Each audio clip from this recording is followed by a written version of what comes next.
Hello दोस्तों, नमस्कार, प्रणाम। आइए सुनाती हूँ बहुत ही प्यारा सा विवाह गीत। पसंद आए तो लाइक कीजिएगा, शेयर कीजिएगा, कमेंट बताइएगा कैसा लगा। बहुत ही प्यारा विवाह गीत है। सबसे पहले यही गाया जाता है हमारे यहाँ। अरे यारे काली कोयलिया आंगने मोरे आवा, आंगने मोरे आवा, कैलरा झूमरे पहिला बियाहवा, देवता पहुँचावा, कैलरा झूमरे पहिला बियाहवा, देवता पहुँचावा। आई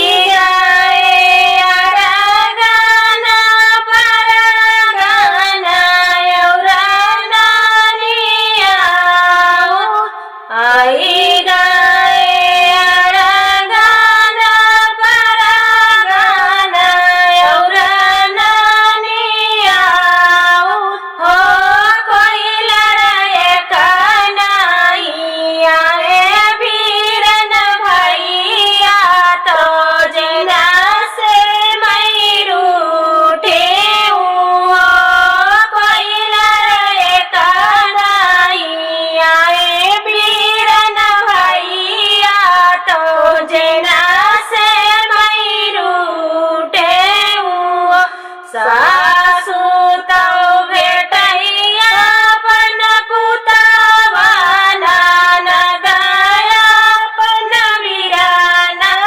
सासू तो भेटैया अपन पुतवा, ननद अपन बिराना। हो कैलरा बजारा के छतिया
आगे आगे चलई उगा गरा पियारी गावड़, पियारी गाव। आगे आगे चलई उगा गरा पियारी गावड़, पियारी गाव। हो रानी डोले घर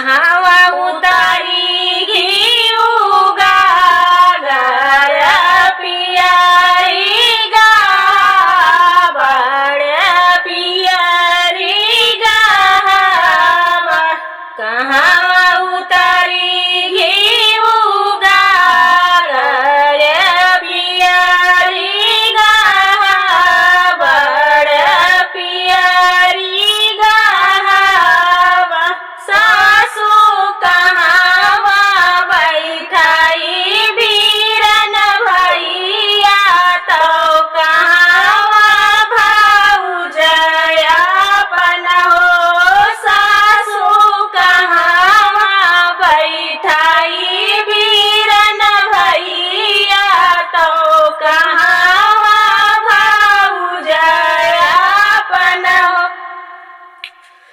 मड़ाए उतारा घिउ गागर पियरी गाबर पियरी गाबर मड़ाए उतारा घिउ गागर पियरी गाबर पियरी गाबर बाहु सभावा बैठावा बीरन भैया तो कोबर भाऊजया अपन हो बाहु सभावा बैठावा बीरन भैया तो कोबर भाऊजया अपन हो अरे अरे दुलारी